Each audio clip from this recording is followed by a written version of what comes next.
Hello, everybody. How are you? Hope you are doing well. I am Dr. Abdul Haq Sinachki. Today, I'm going to discuss about time series data analysis using EViews. Particularly, we are going to discuss about autoregressive distribution legs model ARDL. So, in the previous video, we have explained, the four cases or scenarios where we have time series data integrated in different orders, and we have done the first one about Johansen cointegration, where all the series are integrated in the first order I1, and today we will discuss about ARDL, where in the case we have our series are integrated between stationary at I0 and I1, means stationary at level and phase difference. And also, one requirement, there should be a co-integration between some of the variables or the series. So, what are the advantages of ARDL? So, the ARDL or bound testing methodology of Pisaran and Shi 1999 and Pisaran et al. 2001 has a number of features that many researchers feel give it some advantages over conventional cointegration testing. For instance, first, as we say, it can be used with a mixture of I0 and I1 data. It involves just a single equation setup, making it simple to implement and interpret. And also, different variables can be assigned different leg length as they enter the model, and this is one of the most important advantages.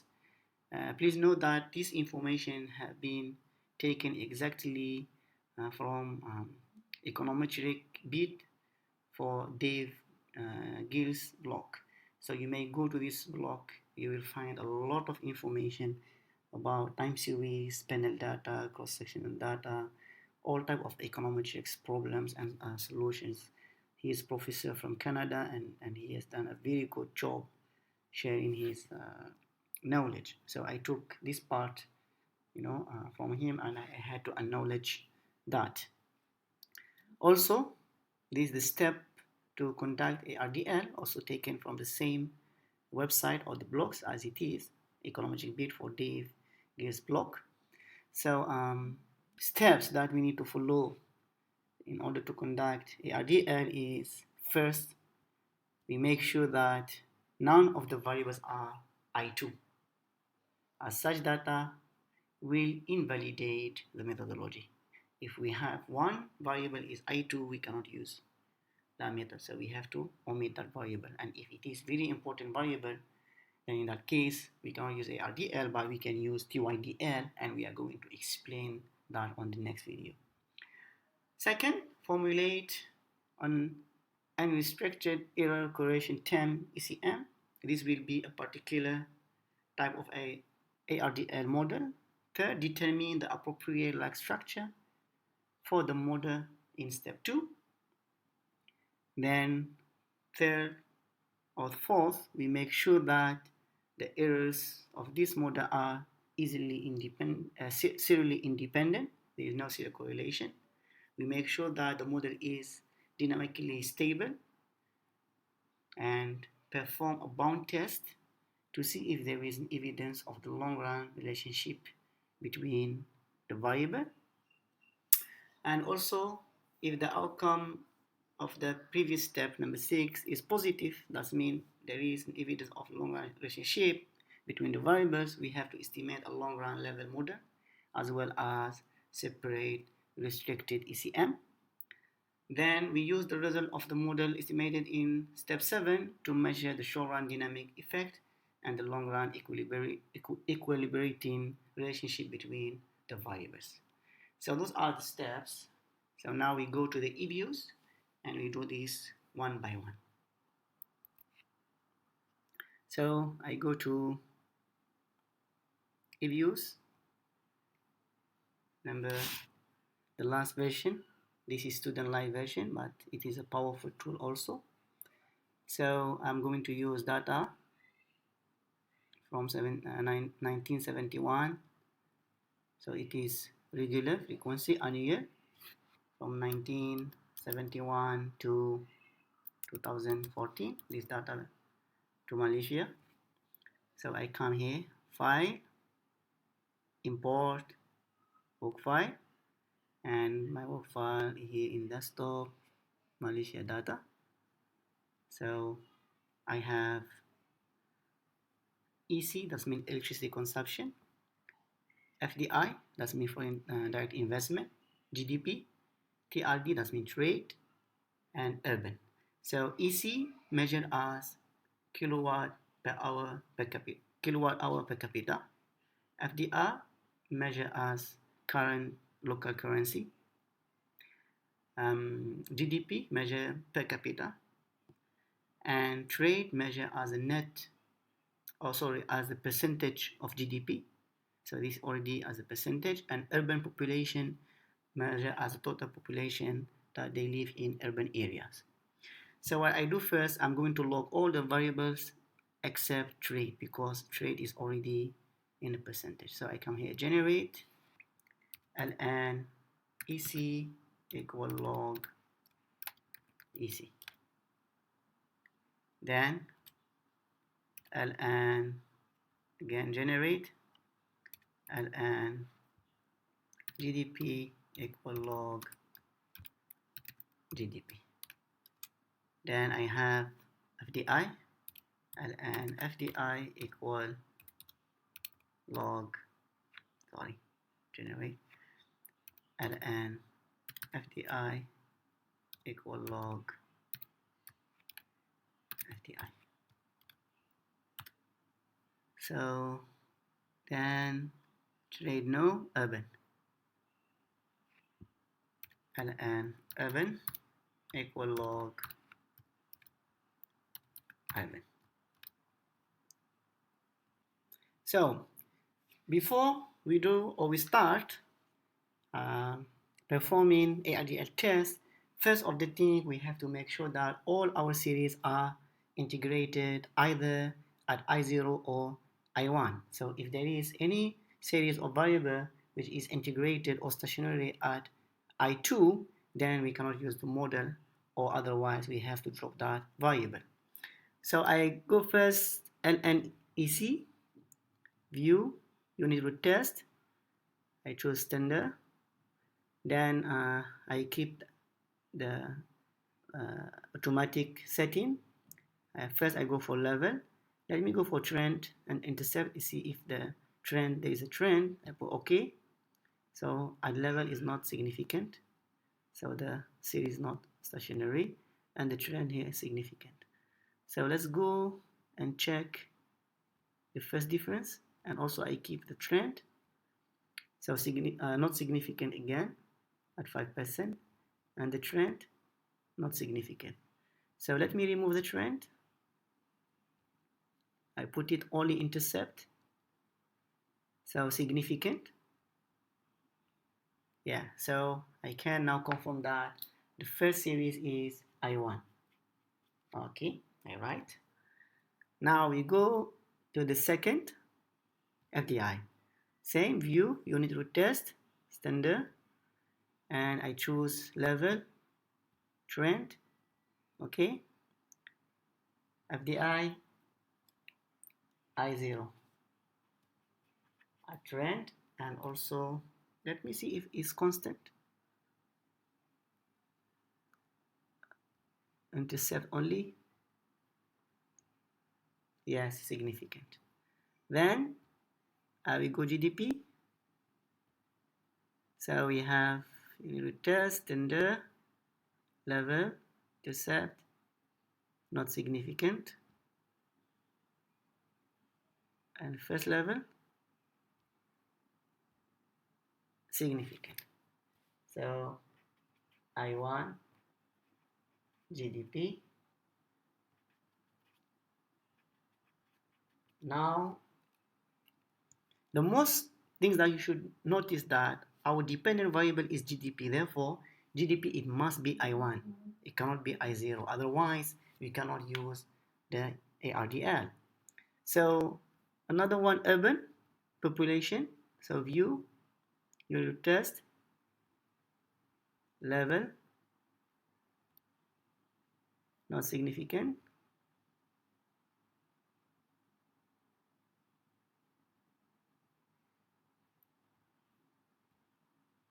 Oh, not significant.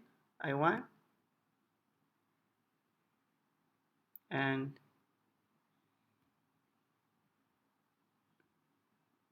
also not significant. So urban is I2, and therefore it should be removed from the model. Then we have trade, unit test, level, not significant. First difference, significant. So trade is I1. So you can see we have 3 I1, 1 I0, and urban I2. So here, by right, I should omit the urban. But I will keep it because I want to show you that there is a problem of multicollinearity, and then after we remove it from our model. So now we keep assuming it as it is I1, but by right we should take it out because it is already I2, so it cannot be in the model. But in order to show you that, because I choose it in order, it has multicollinearity with the GDP, with EC. So I want to show that how we calculate the VIF and confirm that multicollinearity is very serious, and we drop it. Okay, so I will keep it now for now. Okay, now I assume that I want to see what is the effect of electricity consumption, FDI, trade, and urban population on GDP. So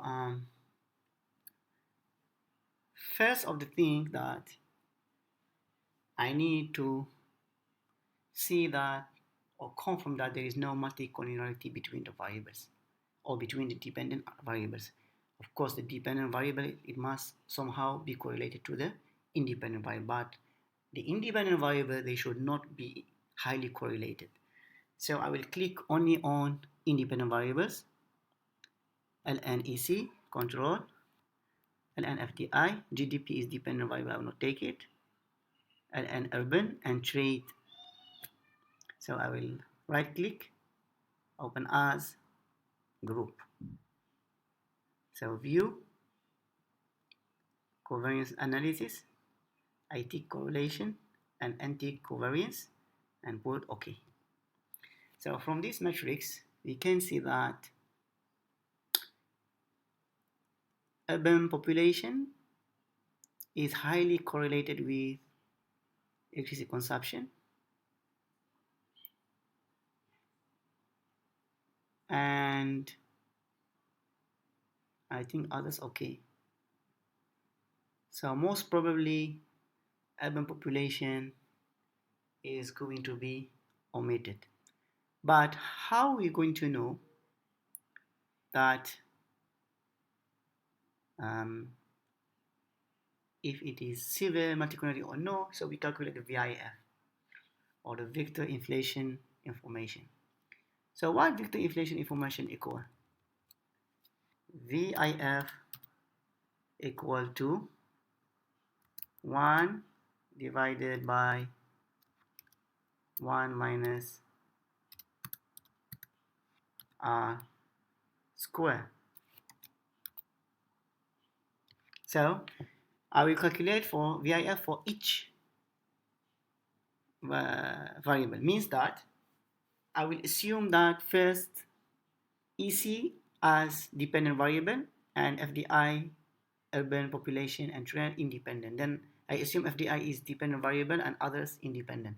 Then I assume urban population as a dependent and others independent. And the last I assume trade is dependent and others independent. So if I found this VIF is less than 5, means that there is no cointegration, serious multicollinearity.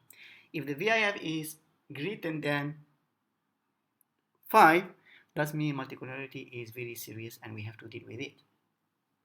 So since I suspect the multicollinearity between urban and electricity consumption, I will just do for urban.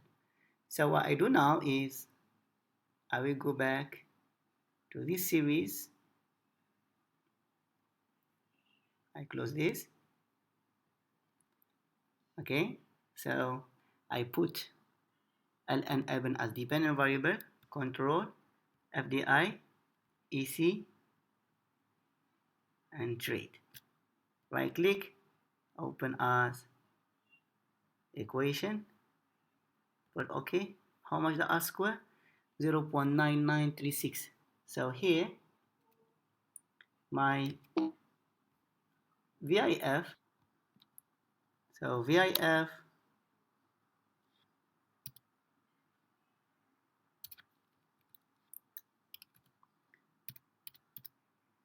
equal to 1 divided by 1 minus 0. How much? 993,668.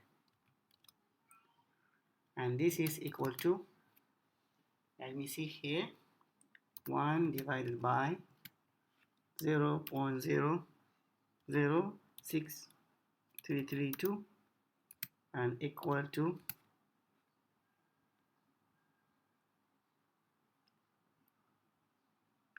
15792.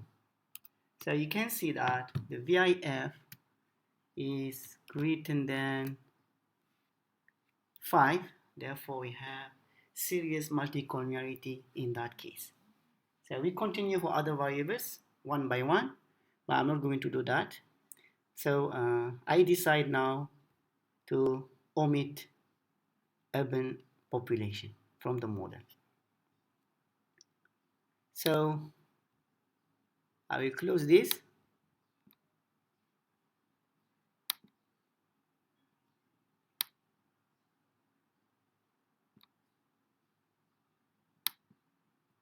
Yes.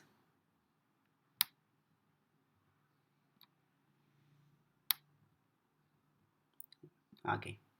Now my series will be in a way like LN GDP, control, LN EC, LN FDI, LN urban no, and trade.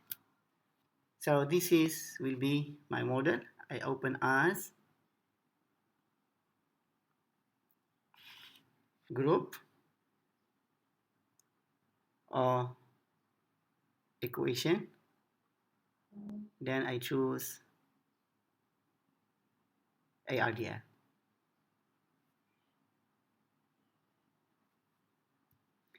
Then here the setting is all automatic for 4. You can change it. Maybe you put manually if you feel that you want to add more leg or less. Here I maximize for 4. So I put OK. Then I have this. So here the good things now in EViews is automatically we decide for you the appropriate leg length or leg criteria, length criteria for each variable. You can see here chosen 2, 4, 2, 4. So GDP2, EC4, FDI 2, and trade 4. So now since we have this, now I have to make sure that my model is free from hetero, serial correlation, and normally distributed, and also is stable. So I come to view, then I will come to residual diagnostic, then I will come to hetero, I choose arc, I keep leg number of leg 1, I put OK. Then you can see the probability is greater than 0.05, therefore I reject the null hypothesis which saying that there is heteroscedasticity problem and accept the H1 which says there is no heteroscedasticity problem. But assume that our result come significant. That means p value is 0.001, let's say, and therefore we cannot reject null hypothesis and we accept that there is heteroscedasticity problem. In that case, we have to do the remedy. How do we do that? You just come to estimate, then option, and this coefficient covariance matrix, change it to white test, and click OK. Therefore, our model will be corrected. So since in this model there is no hetero problem, I will go back and change it back to ordinary. So we continue from here. Residual diagnostic, then I check serial correlation LM test. I keep number of like 2, I put OK. Again, also probability is greater than 0.05.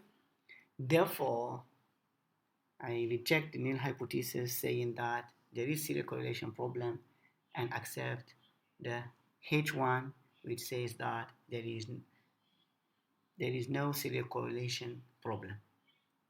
But assume that the p-value is less than 0.05 and we have the serial correlation problem. In that case, again, I go to estimate, option, and I change these to hack or new way west test and put OK, and our model will be automatically corrected. But since in this case we don't have serial correlation problem, then I go back and change it to ordinary. Okay. Now I will check normality test. I go to histogram normality test, and if you can see here,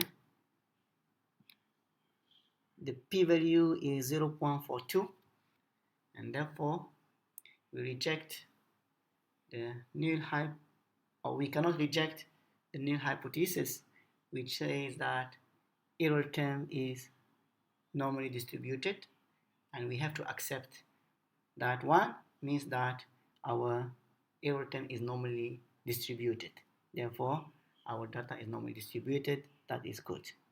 But if in the case that you found it significant, then you have to reject the null hypothesis that says that error term is normally distributed, and you have to accept the H1 which says that the error text is not normally distributed, and therefore in that case you have to transfer maybe your data to, or maybe if you are not using the log, you transfer the data to the log or to other form, or maybe you increase the number of observation of time series, or maybe you omit the variables that making some problems. So you have to check how you are going to solve that problem. And the last test, now we go to stability test, view, now stability diagnostic, and we choose that Ramsey reset test. I keep number 1 the number of fitted terms, and you can see here the probability again also is more than 1, and therefore our model is stable. So we we cannot reject the null hypothesis which says that the model specification is correct. Therefore, we have to accept it, and therefore our model is, or the model specification is correct, which is very good. Also, we can maybe check another stability test, which is recursive estimate, COSUM test, and we can see the blue line is between the two red lines. If goes beyond, then that means the model is not stable.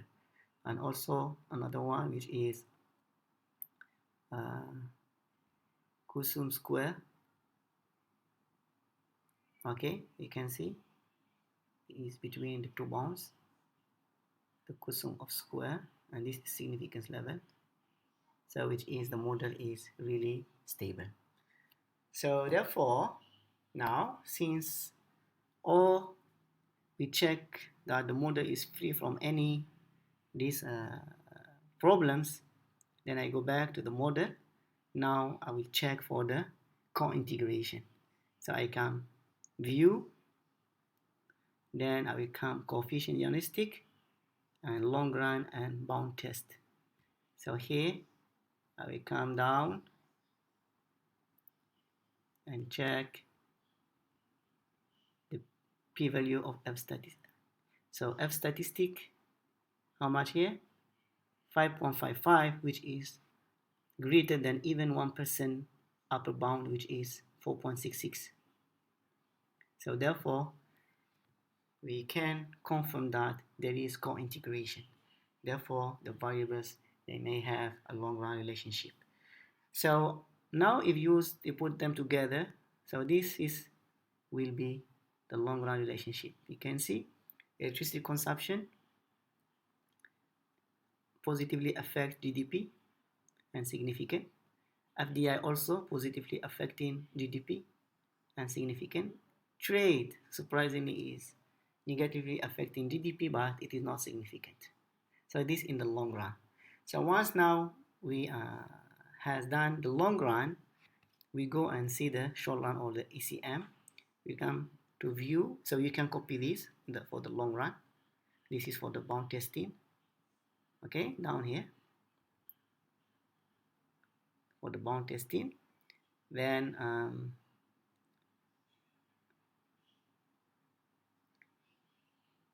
we come view again, coefficient diagnostic, and we put error correction form. Click on it, and we will have our data here. So first thing that I have to look at this ECT. It should be negative and less than 1, which is both of them correct, and it is significant. That means there is a short run relationship between independent variables and dependent variable. So the adjustment rate is very high. That means almost 74% of the adjustment rate will be corrected within 1 year. So for the full adjustment or full recovery or full correction means will be 1 year and quarter. That means we assume that 75. That means 1 year is 75%. We need another 25%. It will be in quarter. So 1 year and quarter, the correction, if there is any shock to the series, the correction will be done in 1 year and quarter. Or we can say that each year 73.53% of the discrepancy from the long run equilibrium is corrected.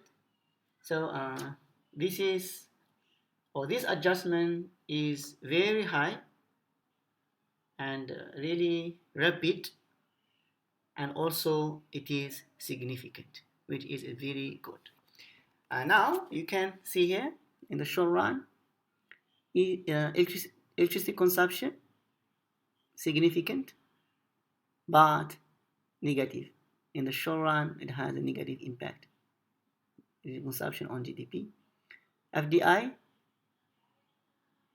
here a level is significant, but at the first one is significant at 10% almost. trade, significant, and also negative.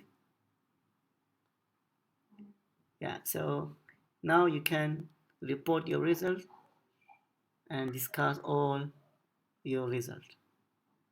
So this is the bound testing.